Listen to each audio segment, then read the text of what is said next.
नमस्कार, मेरा नाम भाऊ तोरसेकर। आप देख रहे हैं प्रतिपक्ष। दोस्तों, जबकि संसद में खुद प्रधानमंत्री नरेंद्र मोदी ने घोषित किया है कि 2-3 महीने में होने वाले जो चुनाव है उस चुनाव में बीजेपी 370 तक आगे जाएगी और एनडीए 400 पार कर जाएगी, तो कुछ लोगों ने मजाक उड़ाया, कुछ लोग चर्चा कर रहे हैं। लेकिन ये करते करते ये लोग भूल गए कि इनको 250 से पहले 230, 220 तक ही बीजेपी को रोकना था, मोदी को रोकना था। वो 370 तो नहीं हो सकते, ज़्यादा से ज़्यादा 300 ऐसा बोलने लगे। मतलब आप 300 बीजेपी क्रॉस करेगी बोलने लगे। आपका टारगेट था मोदी जी को 220, 230 तक रोकना। खैर, बात यह है कि मैंने तो किताब लिखी है, बहुत जल्दी वो हिंदी उसका संस्करण भी आ जाएगा, अश्वमेध 2024। तो उसमें मैंने 325 से 330 बीजेपी यानी मोदी जी जीतेंगे, ये पिछले अगस्त में मैंने भविष्यवाणी कर दी थी। कुछ प्रोग्राम में की थी, कुछ यूट्यूब में करती थी। तो बात यह है कि लेकिन जब ऐसी भविष्यवाणी की जाती है, हम क्रिकेट की मैच हो, कोई चुनाव हो, कोई राजनीतिक घटना हो, उसकी जब भविष्यवाणी करते हैं तब हमारे दिमाग में कुछ बातें होती है, कुछ नेता होते हैं, कुछ पार्टियां होती है, अलग अलग घटक होते हैं जिनको मिलाकर हम अपना निचोड़ निकालते हैं। मैच इंडिया जीतेगा, वेस्ट इंडीज जीतेगा, पाकिस्तान जीतेगा, ये जब भविष्यवाणी की जाती है तब दिमाग में ये होता है, क्या भारत की टीम में, इंडिया की टीम में विराट कोहली है, रोहित शर्मा है, या पहले के ज़माने में राहुल द्रविड़ होता था, गांगुली या सचिन तेंदुलकर होते थे, वैसे ही सामने कोई शाहिद अफरीदी होगा या और कोई होगा, इमरान हुआ करता था। तो ये सब मिलाकर क्या हो सकता है, ये अपना अपना परफॉर्मेंस कैसे देंगे और वो इकट्ठा होकर उससे निचोड़ क्या निकलता है, वो निचोड़ का मतलब भविष्यवाणी होती थी। और उसमें एक शर्त होती थी कि जिस ढंग से मैंने असेसमेंट किया है, मेरा जो आकलन है कि ये फला फला बल्लेबाज है, वो इस ढंग से खेलेगा, ये गेंदबाज है ऐसे गेंद डालेगा, ग्राउंड ऐसा होगा, हवा ऐसी होगी, ये सब होता है उसमें। बिल्कुल वही बात राजनीति और चुनाव के मैदान में भी होती है। जो कोई चुनाव के मैदान में उतरने वाला है, उसका जो पूर्व इतिहास होता है वो हम ध्यान में लेते हैं, समझने की कोशिश करती है कि ये क्या कर सकता है, किसके सामने क्या कर सकता है, कैसे ग्राउंड पर क्या कर सकता है। ये जो होता है वही बात बिल्कुल राजनीति में भी होती है, चुनाव में भी होती है। आज तक के चुनाव में क्या हुआ था, लेकिन अगर आज टीम में कोई नया खिलाड़ी आया है, तो वो क्रिकेट की टीम में हो या किसी राजनीतिक दल के टीम में हो, अगर कोई नया खिलाड़ी आया है तो उसका प्रभाव क्या होने वाला है, वो किस ढंग से खेलने वाला है, ये भी देखा जाता है। इसलिए तो 2014 में बहुत सारे सर्वे निकले, लेकिन सब सर्वे गलत ठहराते हुए नरेंद्र मोदी ने बहुमत तक चले गए। मोदी जी 8 लोकसभा चुनाव के बाद किसी एक दल को क्लियर कट मेजॉरिटी मिली, लेकिन इसका अंदाज़ा तक कोई सर्वे लेने वाला नहीं कर पाया था। हाँ, लेकिन मैंने जो किताब लिखी थी वो सर्वे नहीं था, मेरा आकलन था। क्योंकि आज तक जो जो चुनाव हुए हैं, गुजरात में मोदी के चुनाव हो गए, राष्ट्रीय स्तर पर जो अलग अलग लोकसभा चुनाव हुए, उसका एक निचोड़ मैंने निकाला था और मोदी जी मेजॉरिटी ला सकते हैं ऐसी भविष्यवाणी की थी।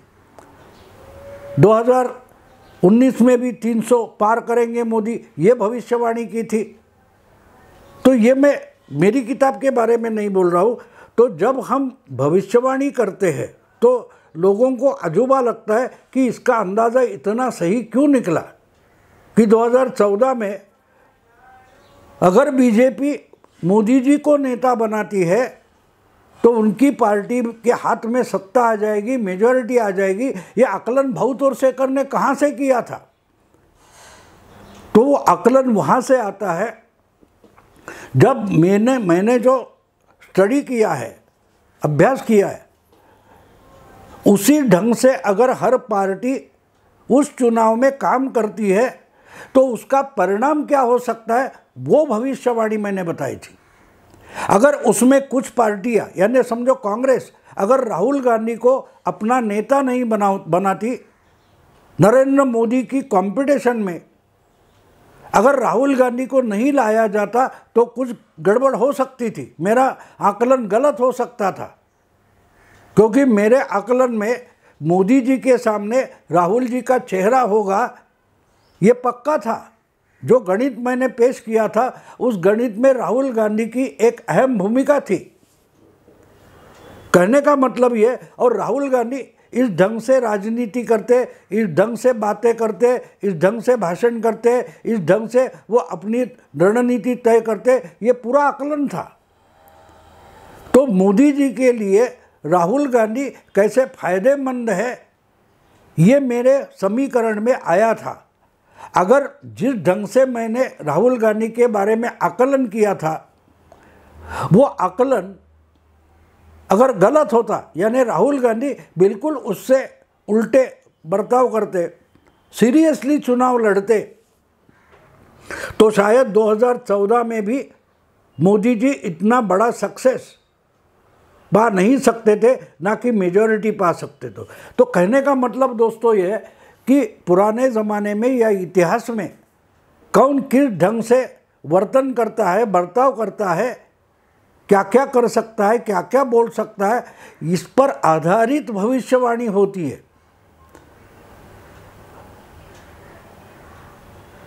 भूतकाल के जमीन पर वर्तमान खड़ा होता है। एक बात समझ लो आप, हम जब इतिहास बोलते हैं, इस इतिहास का मतलब होता है ये भूतकाल, पुरान पहले क्या हो चुका है वो ज़मीन होती है, उस ज़मीन पर वर्तमान खड़ा होता है।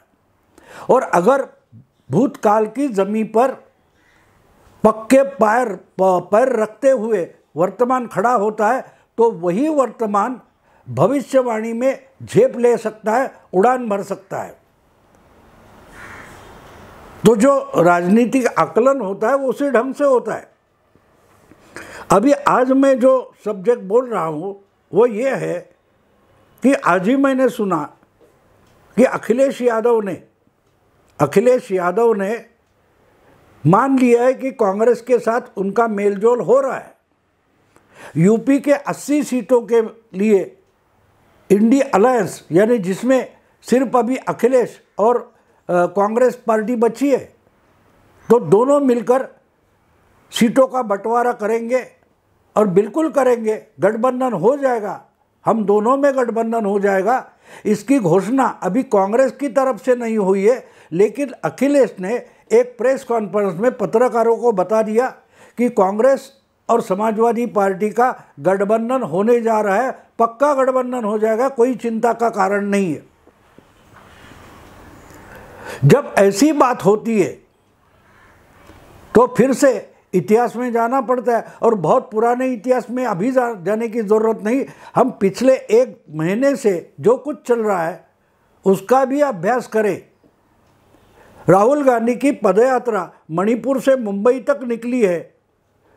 वो पदयात्रा शुरू होने से पहले जो इंडिया अलायंस की मीटिंग हुई थी, इसमें से एक एक पार्टी निकल कर जा रही है, कोई भी पार्टी सीटों का बंटवारा तक नहीं कर रही है। इसलिए वो देखना पड़ता है 1 महीने में क्या हुआ। जनवरी में, अब दिसंबर में जो दिल्ली में बैठक हुई इंडिया अलायंस के 26-28 पार्टियों की, उसमें से ममता हो, नीतीश हो, एक एक करके निकल गए। आरएलडी के जयंत चौधरी हो, केजरीवाल हो, किसी भी स्टेट में सीटों का बंटवारा नहीं हुआ है। और अखिलेश ने तो शर्त रखी थी अखिलेश ने शर्त रखी थी, जब तक सीट का बंटवारा पूरा नहीं होता राहुल गांधी को पदयात्रा पर निकलने की जरूरत ही नहीं है। लेकिन फिर भी उनको नज़रअंदाज करते हुए राहुल गांधी मणिपुर निकल गए। वो पूरी कांग्रेस पार्टी मणिपुर गई, बड़े बड़े नेता वहाँ पहुँचे। खरगे जी जो कांग्रेस के आज के अध्यक्ष हैं, उन्होंने झंडा फहराया और राहुल गांधी निकल पड़े। और जहाँ जहाँ जाते रहे वहाँ वहाँ इंडी अलायंस बिखरता गया। और जब यूपी में पहुँचे राहुल गांधी, एक सवा महीने के बाद, 5 हफ्ते के बाद, फिर भी यूपी का भी सीट का बंटवारा नहीं हुआ है। ना कि समाजवादी और कांग्रेस का गठबंधन पक्का हुआ या सीट का बंटवारा हो गया, इसकी घोषणा नहीं हुई है। शुरू में अखिलेश 6 सीटें देने के लिए राजी थे, कांग्रेस 10 सीटें मांग रही थी, 11 सीट मांग रहे थे। फिर अखिलेश 10 तक पहुंच गए तो कांग्रेस को 15 सीटें चाहिए थी। और आज मैंने सोचा, समझा, खबर देखी तो अखिलेश, समाजवादी पार्टी कांग्रेस को 16 सीटें देने के लिए राजी हो गई है। लेकिन क्या कांग्रेस राजी हो गई है? इसकी खबर नहीं है, इसकी खबर नहीं है। तो अब ये जब मैं देखता हूँ तो मैं 7 साल पीछे चला जाता हूँ, जब अखिलेश उत्तर प्रदेश के मुख्यमंत्री हुआ करते थे। अखिलेश उत्तर प्रदेश के मुख्यमंत्री थे और समाजवादी पार्टी का उत्तर प्रदेश विधानसभा में अपनी सिंगल पार्टी मेजॉरिटी थी। और फिर भी लोकसभा में बुरी तरह से हार गए थे 14 के। 2012 में बड़ी भारी बहुमत से समाजवादी पार्टी यूपी में 200 से ज़्यादा विधायक चुनकर सत्ता में आई थी। और सिर्फ 2 साल में इसकी इतनी बुरी हालत हो गई कि 2014 के लोकसभा चुनाव में समाजवादी पार्टी को 80 में से सिर्फ 5 सीटें जीतना संभव हुआ। और वो 5 सीटें मुलायम यादव के फैमिली की थी, जिसमें से 3 परिवार के सदस्य चुनकर आए थे और 2 जगह पर खुद मुलायम सिंह अकेले 2 सीटों पर चुनकर आए थे। यानी एक ही परिवार ने 5 सीटें जीती थी, लेकिन लोकसभा में सिर्फ 4 सदस्य पहुंचे थे। दूसरी जगह अमेठी और रायबरेली, ये 2 सीटें कांग्रेस पार्टी ने जीती थी, वो भी एक ही परिवार की थी और बाकी कुछ बचा नहीं था। 73 सीटें बीजेपी और उनके साथी दलों ने जीती थी। 71 सीटें उसमें से बीजेपी जीत गई थी। और उसके बाद 3 साल में फिर से विधानसभा चुनाव आ गया। उस वक्त अखिलेश के पास हिम्मत नहीं थी कि वो अकेले बीजेपी का एनडीए का सामना कर सके। और एक बात समझ लीजिए कि उस वक्त राहुल गांधी अकेले नहीं थे, अकेले नहीं थे। 1 साल से उन्होंने डेरा डाला था यूपी में और अकेले के बलबूते पर कांग्रेस का यूपी विधानसभा में बहुमत लाने के लिए प्लानिंग किया था, रणनीति बनाई थी, प्रशांत किशोर को साथ में लिया था। और वो एक चुनाव है प्रशांत किशोर ने जिसको मदद की, वो बुरी तरह से हारा, जिस पार्टी का नाम कांग्रेस पार्टी है।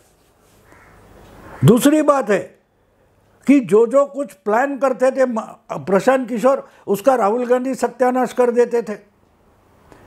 दिल्ली की पूर्व मुख्यमंत्री शीला दीक्षित को मुख्यमंत्री का उम्मीदवार बनाकर यूपी में पेश किया गया, लेकिन आखिरी चुनाव का दौर जब आ गया तब किसी को शीला दीक्षित याद तक नहीं थी। खुद शीला दीक्षित ने बताया कि अरे मुझे दिल्ली से उठाकर यूपी लाए हो तो कम से कम अब आप उम्मीदवार नहीं हो, इतना तो किसी ने बताना चाहिए था। वो भी नहीं हुआ, क्योंकि जब चुनाव नज़दीक आ गया तब पता चल गया अखिलेश को और कांग्रेस को कि हम अकेले नहीं लड़ सकते। इसलिए प्रशांत किशोर ने प्रपोजल दिया था, अगर समाजवादी पार्टी के साथ कांग्रेस हाथ मिलाए तो दोनों मिलकर बीजेपी को हरा सकते हैं।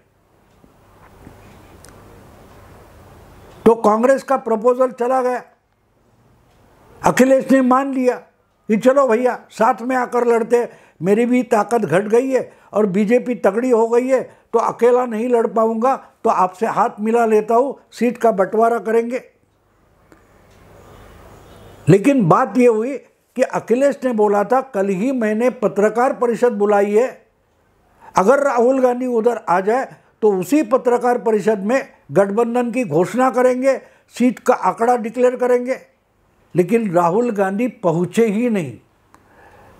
राहुल गांधी उस पत्रकार परिषद में पहुंचे नहीं और गुस्से में आकर जो यूपी विधानसभा की 400 सीटें हैं उसमें से 200 सीटों की नामों की सूची, अपने उम्मीदवार समाजवादी उम्मीदवार के नामों की सूची अखिलेश ने डिक्लेयर कर दी। तब जाके कांग्रेस हड़बड़ाहट हो गई। कांग्रेस में सोनिया गांधी ने अहमद पटेल को अखिलेश से मिलने भेजा था और बाद में 300 सीटें समाजवादी और 100 सीटें कांग्रेस, ऐसा गठबंधन तय हुआ। और प्रियंका गांधी ने जो बोला था उसकी एक स्लोगन हो गई, टैग लाइन हो गई, यूपी के लड़के, यानी राहुल गांधी और अखिलेश, ये यूपी के लड़के मोदी को हराएंगे। लेकिन यूपी के लड़के निकले दोनों कड़के, क्योंकि कांग्रेस की कम से कम 24 या कुछ सीटें थी, वो 6-7 पर पहुंच गई। अखिलेश 212 पर थे, वो 50 के नीचे रह गए। और 403 में 325 सीटें बीजेपी जीत गई। ये भूतकाल है जिस पर वर्तमान खड़ा रहता है। और उसके बाद जब 300 से ज़्यादा सीटें बीजेपी की चुनी गई और बीजेपी का सरकार आ गया, तो उसमें गोरखपुर के एमपी योगी आदित्यनाथ को चीफ मिनिस्टर बनाना तय हो गया। वो चीफ मिनिस्टर बन गए। केशव प्रसाद मौर्य जो बीजेपी के यूपी वाले प्रदेशाध्यक्ष थे, वो भी एमपी थे, उनको उप मुख्यमंत्री बनाया गया। तो उनको लोकसभा की सीट छोड़नी पड़ी और वहाँ उपचुनाव हुआ था। उस उपचुनाव में समाजवादी पार्टी ने अपने कैंडिडेट खड़े किए थे, उसको अचानक एक तरफा मायावती ने सपोर्ट कर दिया और दोनों उपचुनाव बीजेपी हार गई।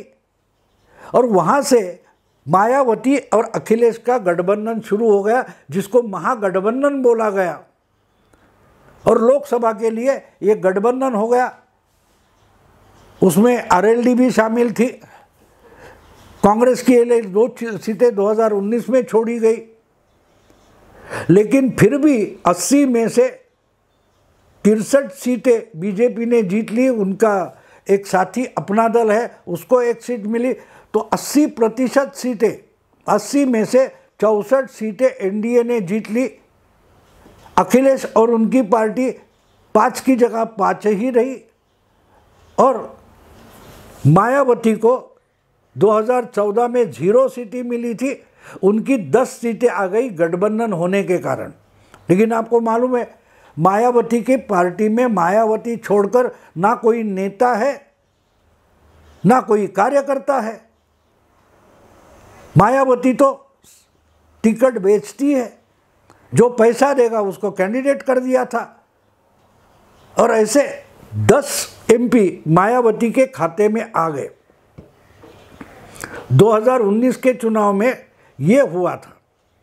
और यूपी के लड़के, जो 2017 में एक स्लोगन बनी, यूपी के लड़के, निकले तो दोनों बार कड़के, ना विधानसभा में ना लोकसभा में। और फिर एक लोकसभा विधानसभा चुनाव में बुरी तरह से हार गए। और इतने हार गए कि कांग्रेस का सिर्फ 2022 में विधानसभा में एक एमएलए चुनकर आया और मायावती का भी एक ही विधायक या 2 विधायक चुनकर आए। 2 पार्टियां साफ हो गई। यानी यूपी में पूरा का पूरा चुनाव का पोलराइजेशन हो गया। और अब फिर से यूपी के लड़के साथ साथ आ रहे हैं। यानी फिर से अखिलेश और राहुल गांधी मिलकर मोदी को हराने की बातें कर रहे हैं, उसका परिणाम क्या होगा दोस्तों? तो परिणाम क्या हो सकता है वो 2017 में हमने देखा है।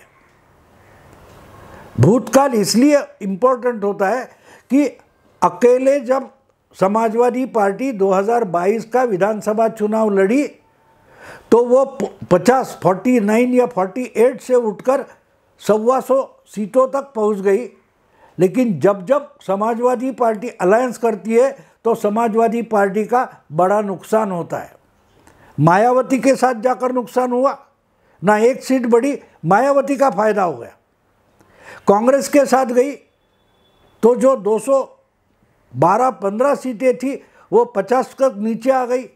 तो फिर से अगर राहुल गांधी के साथ अखिलेश हाथ मिला रहे तो उसका फायदा तो मोदी को मिलना तय है, क्योंकि वही भूतकाल है, वही वर्तमान है, तो वही तो भविष्य होगा, वही तो भविष्य होगा।